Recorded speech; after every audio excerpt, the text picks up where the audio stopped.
What's up, everybody? Welcome back to the Seven Figure Flipping Podcast. This is Bill Allen. We just wrapped up our Seven Figure Runway and Seven Figure Altitude events, and they were absolutely incredible. There was one presentation from the Runway group that I think stood out, and I think all of you would want to hear it. So what I wanted to do is I wanted to share it with you because Adam Whitney did a great job of talking about marketing on a budget. So how do you market? How do you find deals? How do you find motivated sellers on a budget? Because I know a lot of you that are just getting started, the number one question I get is, how much do I need to spend on marketing? So how can we show you how to drive leads, drive traffic, get some deals with a very small or limited marketing budget? And even big flippers and wholesalers should listen to this because there's probably some tactics and techniques in there that you could implement in your business, even if you have a large marketing budget. So I thought this would hit everybody that listens to the show. And Adam did such a great job.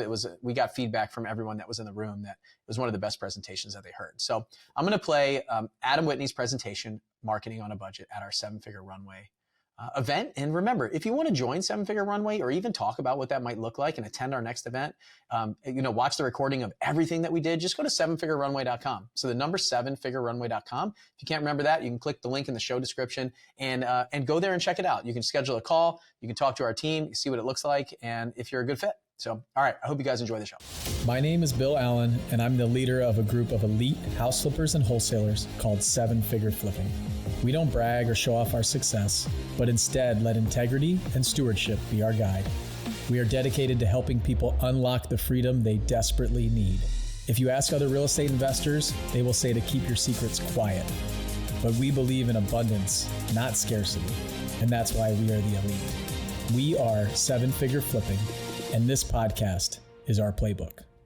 If I didn't have a big budget, what's the next step to come down and bring my focus in, and how do I specifically do that? I want to talk a little more about that today, and then what it actually takes to turn those leads into money. I'll set up because Lindsay will talk sales and what it takes for these. Couple of things. First, what does it actually cost to do marketing? And this is kind of just general overview. If I have a $500, I'm going to use $500 as kind of a baseline for marketing, talking about marketing on a budget here. It could be $250. It could be $250, but a postcard costs roughly 50 cents. So for every dollar, you can send about 2 postcards. To get lists, there's a zillion sources out there, but if you have a $99 a month subscription to PropStream or Batch Leads or any of those data providers and list evaluators, it's $100 a month. So that's part of your equation. You can also buy from the niche list providers, and you can call in text from a Google Voice number or from your cell phone for no additional money than you're spending right now. Does not cost you more money to do that. It only costs you your time and effort. Okay, fundamentals. These are just fundamental truths that, and part of the process. You should not just go, I saw somebody else is attacking this list, so I'm just going to go attack this list. That is a recipe for failure because you don't know the context behind their marketing budget. You don't know the context behind their market, what kind of data they have in there, what their avatar is in there. Like we talked about getting specific on our own markets and really understanding it. So you have to be very cognizant of that. You have to do this work first. You need to set a 6-month budget. The reason you need to set a 6-month budget is because you have to consistently do the same thing for 6 months to get a result. Direct mail that I send in January is highly unlikely to make money in January. It's probably making money February, March, April, May. Probably March, April. Mail I sent in January makes money in March and April. So you have to understand that you don't just, the leads that come in most of the time do not just turn into a contract and then bring revenue directly into your business at the snap of a finger. It takes time. You get the lead, like you guys got a lead from, it was a phone call or mail? It was mail. And you didn't, how much mail did you send out? It wasn't a lot, right? She sent out 60 pieces of mail and got a phone call. Lady's ready to go, gets a contract. Like that's actually really fast. That's not normally, that doesn't happen a lot, right? And now she signs a contract, she's gonna flip that house. She's not gonna bring money into her business for 6 months, right? So it's a delayed return. So you have to set a 6-month budget. And the reason you do it consistently every month, because January produces money in March, February produces money in April, so on and so forth. So it starts to build the level of consistency in your business. And it may only, depending on how small you go on marketing, like how niche your list goes, it may just take you 6 months to get those people to agree, but you have to stay in front of them. There's some studies that say people have life-changing events every 90 days. You don't know what's going on in their life. You want to be the one in front of them to help them when they have that event so they know you're an option for them. So there's fundamental. Understanding supply and demand. I alluded to Bill's video on ListSource, not spending money on ListSource, but going through ListSource and understanding how many cash buyers are in our market if you're a wholesaler, how many sales are happening in every zip code at every price point, like just really understanding that for your market to understand what the demand is. Where are the most things selling normal MLS and at what price point, what zip code? And understanding demand is looking at, okay, where are the motivated sellers? Like, I'll go through some of this. You have a buy box, you're like, I don't want mobile homes, I don't want industrial, I want single family houses. That's fundamental, right? You're looking for single family houses by and large. They have to have equity if you're trying to buy houses at a discount. If they don't have equity, you can't buy the house. So you have an equity filter. I need 50% or better equity as an example. You need to know what price point you're targeting. If you have price points in a county from like $150 to $2 million, are you really gonna do deals on the $2 million side? Is that your focus? Is that where the demand is? If it's not, then you set the buy box when you're pulling these lists to exclude those things. So we're trying to get small and get really focused. The other part is thinking critically about what is going to sell, like what is going to turn into a deal faster. One example that I have on here that's on the next, I think it's on the next slide, is absentee owner versus owner occupied.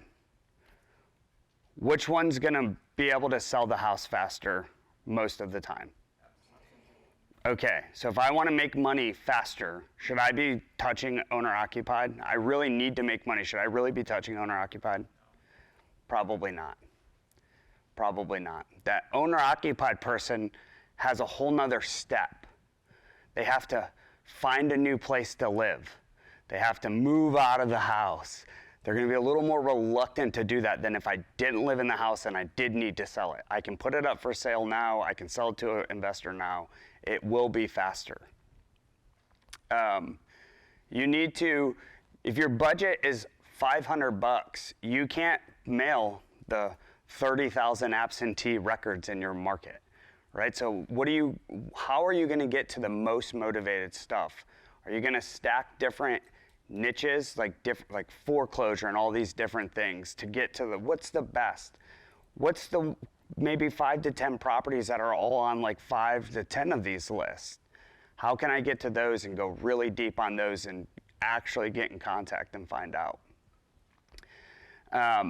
Intentional driving for dollars. Driving for dollars is a term, a strategy. Some people call it, when I say, what do you do for marketing? They say, I do driving for dollars. Driving for dollars isn't marketing. Driving for dollars is building a list. Marketing is what you do to get in front of that list of driving for dollar leads. But what driving for dollars does that's really powerful is it's fact-based. If you pull a list, it's based on aggregated data. Some of it is inaccurate, you don't know, or it's old, right? The periodicity of update is not high, so it's old data, and you're spending marketing dollars on data that's inaccurate. That happens, that's part of the process. But when you drive for dollars, and you see a house that's overgrown and dilapidated, that's a fact. Like you saw it with your eyeballs that house, the condition of that property is poor, it has not been taken care of. That's like one thing you can control. You can confirm that. And then how to get in front of these people and not spend a bunch of money. You can, if you go and drive to a house, you're already driving, so your time is already spent. You see the house. You literally, there's all kinds of apps. I can figure out who the owner is. I can do it on county website. I can even see their mailing address. I can either mail them a letter if it's absentee. I can even maybe just do like a little door hanger on it just in case they're gonna come back there. So you're already there. If there are people that live in there, like go knock on the door. The only thing stopping you from getting that deal is your willingness to go knock on the door and have a conversation. So I think sometimes we create hurdles for ourselves. You can obviously call them. If you're an agent and you have forewarned, you can get that number very easy. You can go to the county websites, find out who the owner is. If you have a Driving for Dollars app or Batch Leads or PropStream, you can skip trace right in there. You can start there. And if you need to go deeper, like these guys over here said, like, oh, we have a house we really like, but none of the numbers on the initial skip trace work. You can go skip trace it with somebody else. It costs 12 cents to do like a skip trace at most places. Sometimes it's like up to 20 cents, but 20 cents to get a hold of somebody. There's maybe 50 grand on the other end of that phone call. So it's really just doing that part of it. Okay, there's a lot of stuff on here. But this is the next part of that, like supply and demand and building out targets. I'm very intentionally focused in this presentation on this particular, on identifying what we would want to buy, supply and demand, building a list and going after them. There's other marketing channels that you don't control who comes through them, like Google Ads, pay-per-click, pay-per-lead. Like you're not targeting those, so you just kind of get what you get and you got to spend a lot of money. This is a way to get there very efficiently and target avatars that make sense for you, right? So first off, it depends on what the data in your market says. So if you use exactly what I do in Pensacola and you try to do it in San Diego, there may not be direct correlation because your market data is way different than mine. So you really need to understand what your data says in your greater market. And I'll show you some examples here. You pull your market up, you understand supply demand, you know the price point you're at, you know the equity you want. You might even know that you don't want anything older than 1950, and you can filter those out to get to a smaller list because people don't buy that or whatever the reason might be in your market, right?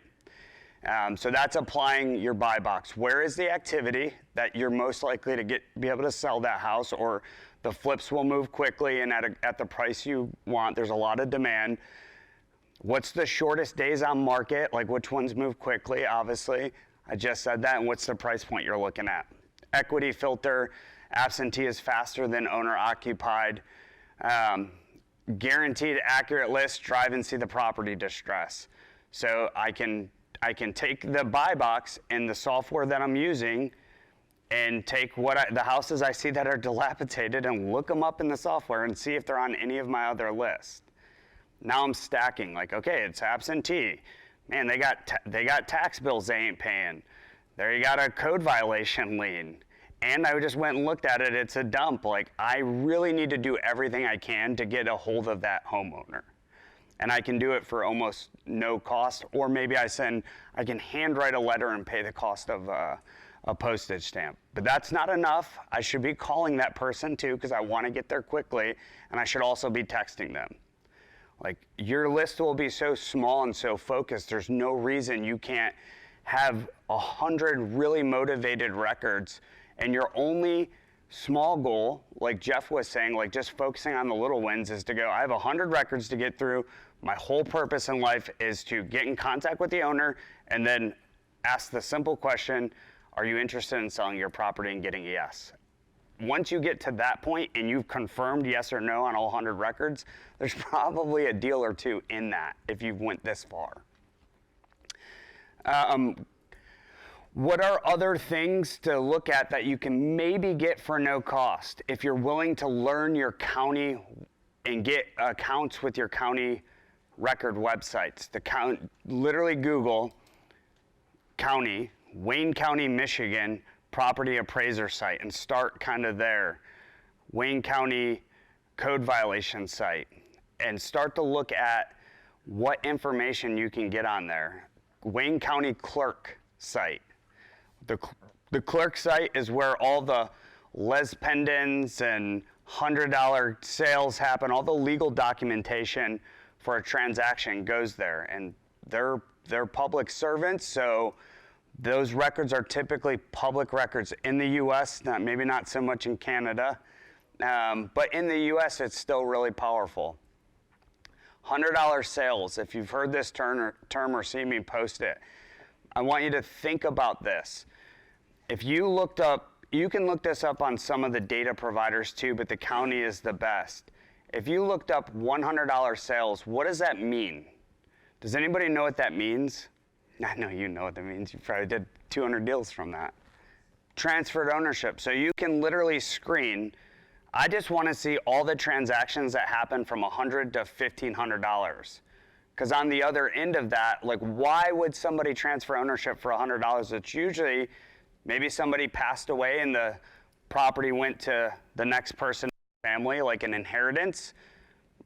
Inheritance is unique because oftentimes there's not an emotional attachment to that property.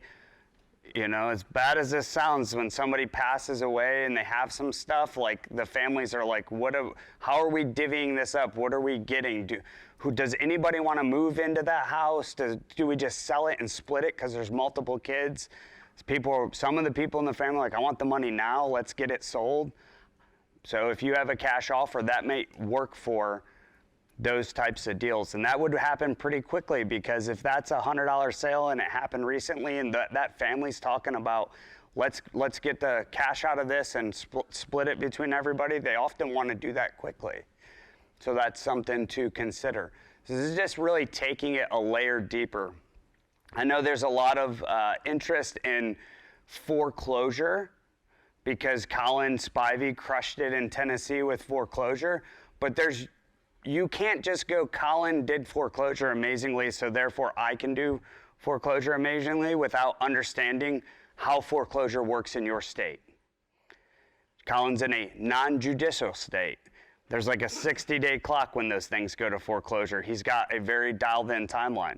If you come to Florida, it's a judicial state, meaning that stuff goes to the courts, it gets bogged down in the courts, and those foreclosures can last 18 months, 24 months.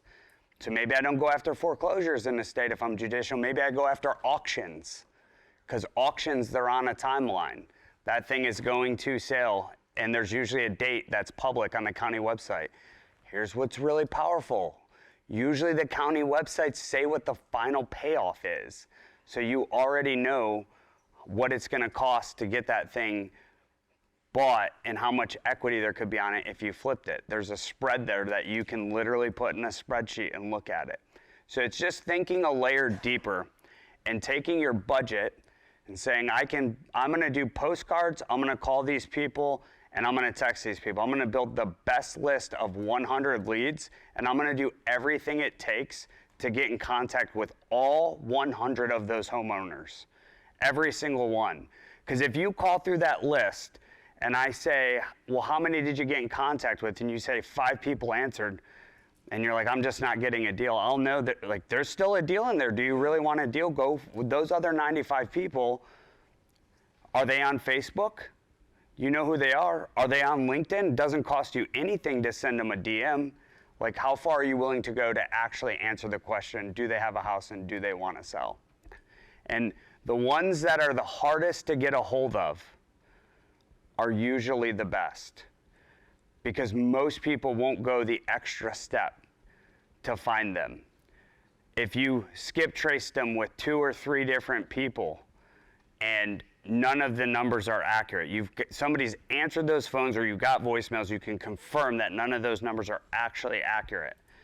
So the skip tracing is not active. That means all the other cold callers, all the other investors looking at that property are running against that same obstacle. If you sent them mail 2 times, 3 times, and it returned, that means nobody can mail them either, or they haven't done the work to find the right address. If you go reverse engineer them on social engineering on social media and start to figure out where they live so you can find out zero in on their address, that starts to get more powerful. You get in front of that person and you might get that deal that nobody else can get. That's the layer deeper that you need to get to. And it all starts with actually setting the budget and committing to exactly, and dialed in, getting the most motivated things, critically thinking about them, and stacking a list that makes sense. The normal buy box still applies. It needs to be in these zip codes. It needs to be this square footage, or it needs to have this much equity. That is a standard buy box you apply, even if you're marketing for wholesaling, to bring your list down. Here's what I've seen people do that's, I don't think is the most advantageous. They go, okay, absentee owner, like that's the kind of known industry standard list. It's a good list. And you look at absentee owners in your market and there's 10,000 of them.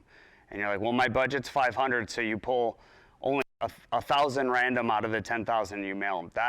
That gives you a less chance. Your chance to get a deal decreases by doing that. So you have to find out the ones who are most of the 10,000, who has other factors that would make them more likely to sell to you. Really, really critical that you're willing to do that work. Yeah, Jason May said quit claim deed. You can literally pull quit claim deeds off of the county records. And hey, you might call 100 people and they're like, what are you talking about? I'm not selling this house. Totally normal thing. That's okay. Negative information is still quality information because it narrows my focus. If I get through 50 people and I get 35 that tell them that I am confident they're not selling that house or it's sold or something happened, that's 35 people that come off my focus. Now I've only got the additional 65 people that I'm zeroed in on, and I'm calling and following up and doing deep dives.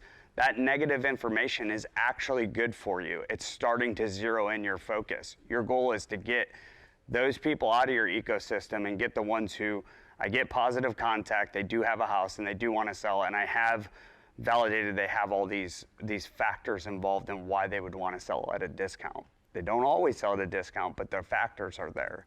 That's allowing you to focus. All right, stacking.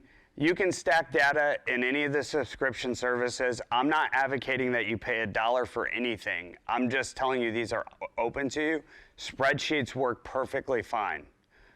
If you're decent at Google Sheets or Excel, spreadsheets work perfectly fine. Okay. All right, so I'm going to go into what I would say is the adversary, the enemy's territory, Columbus, Ohio, where that team down south lives. I'm a Michigan guy, so I don't know anything about the Columbus market. I want to give you just a little example of how I would start to get into this data so you have more tangible, tactile things here. I just went to Redfin and said, Columbus, Ohio, what's the price point there? What's going on in that market? It's what does that say, 250? December, they had 733 sales, and their average days on market is 43 days. Now I'm baselined on that city.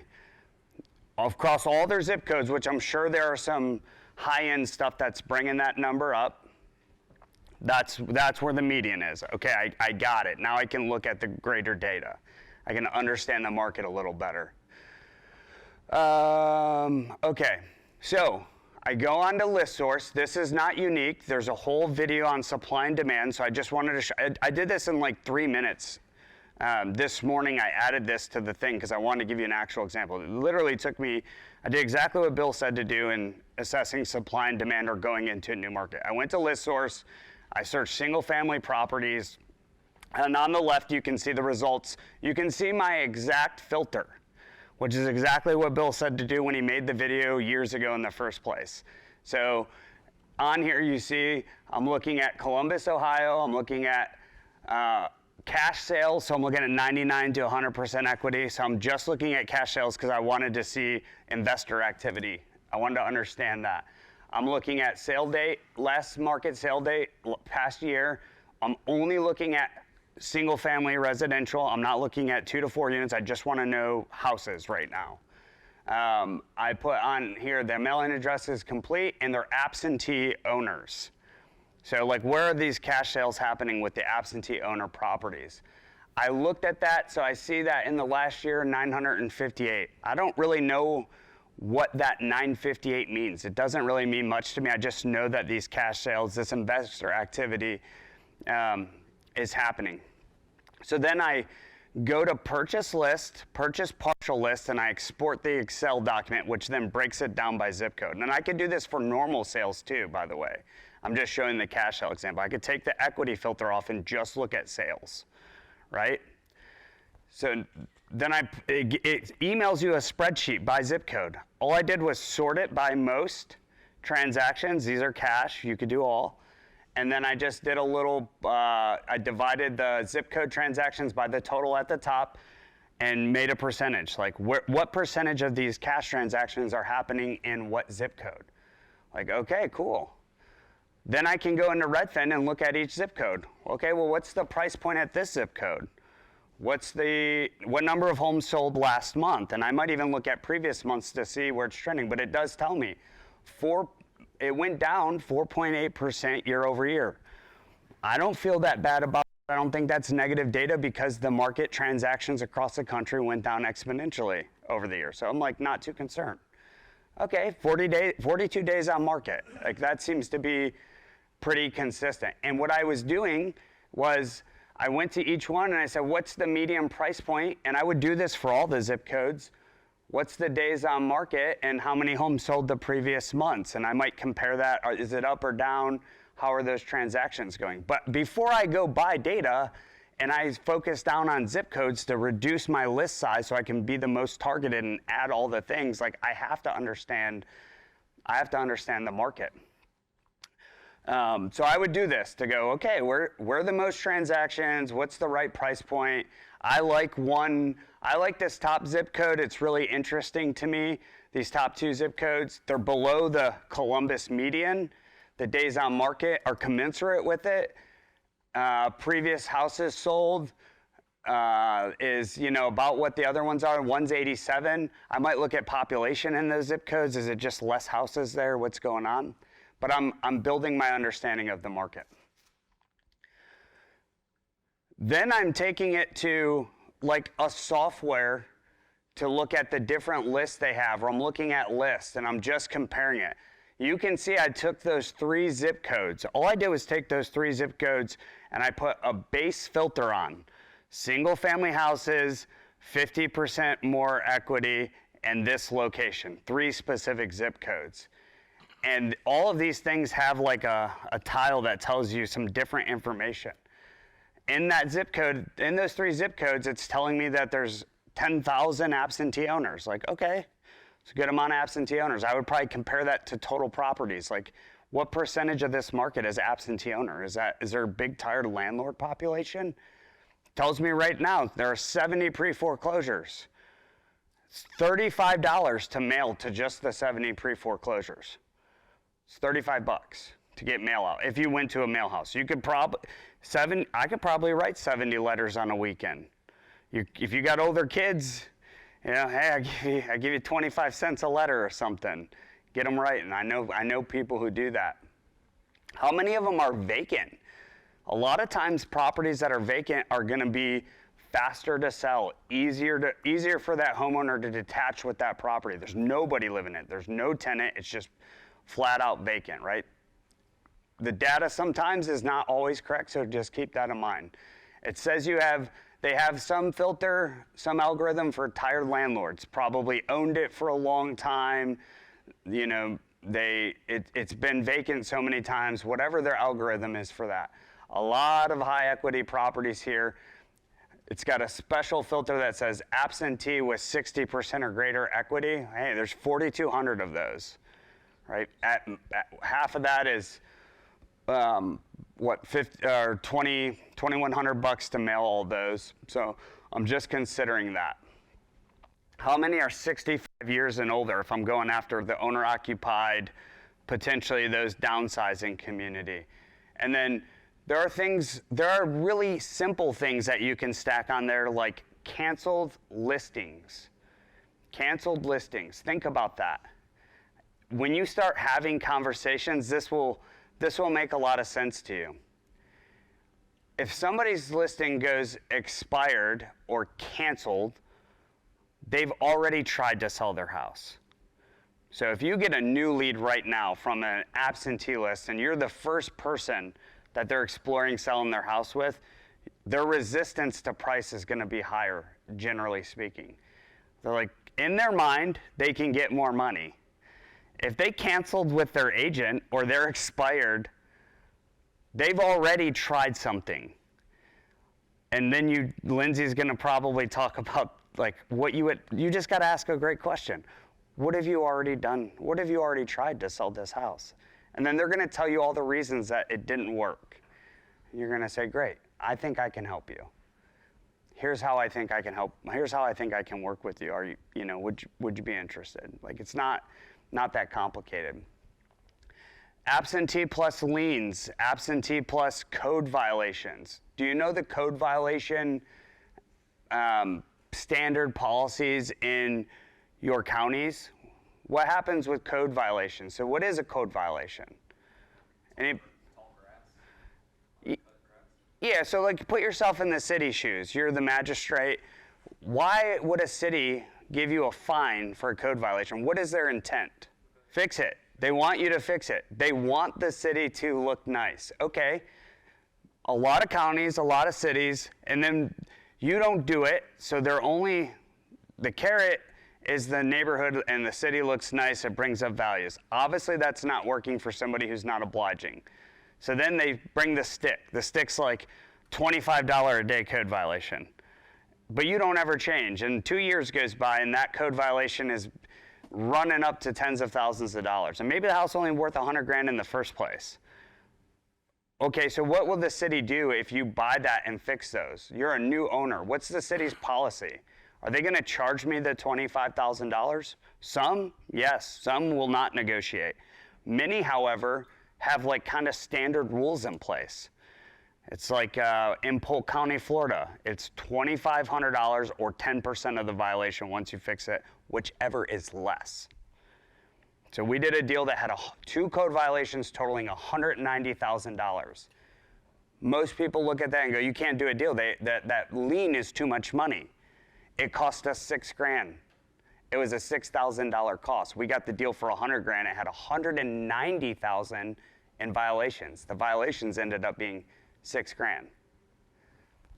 So it's really understanding your market, the data in your market, and building a list intentionally with critical thought. You cannot just take, this guy's killing it with absentee, or Colin's killing it with foreclosure, so therefore I will kill it with foreclosure, without knowing how foreclosure works in your state, your city, your county. Like, you have to know in order to provide the same level of service Colin is providing in foreclosures.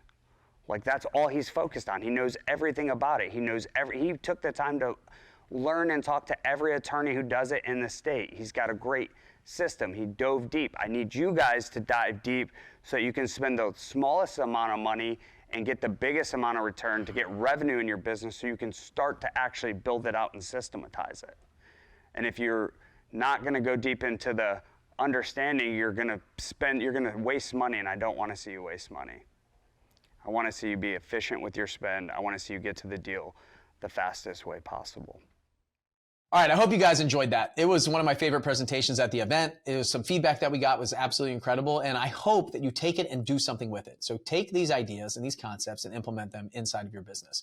Right after this, Lindsay Arco came up and talked about sales and negotiation. It was an amazing 1-2 punch. So what I'm going to push you to do is I'm going to push you to go fill out an application, 7figurerunway.com. Jump on a call with my team, and on that call, if you want to get Lindsay's presentation, they will send it to you for free. You don't have to buy Runway. You don't have to join the program. Just book a call with us, talk to my team and staff, get on a consult with them. They're going to tell you your next steps. They're going to give you some ideas. We do a personality profile survey as well. There's all kinds of stuff that's going to help you with, whether you join us in Runway or not. And then on that call, say, hey, I listened to Bill's podcast. He told me that if I jumped on a call with you guys, I could also get Lindsay's presentation. This is a 1-2 punch that's really, really going to help you. But I want you to be serious. So fill out the application, jump on a call with my team, and then I'll send you that presentation too for free. And you can do that right at 7figurerunway.com. So go to 7figurerunway.com, the number 7figurerunway.com, fill out an application, tell them you want Lindsay's presentation too, put these two together and watch what happens. All right, I will see you guys on the next show. Bye.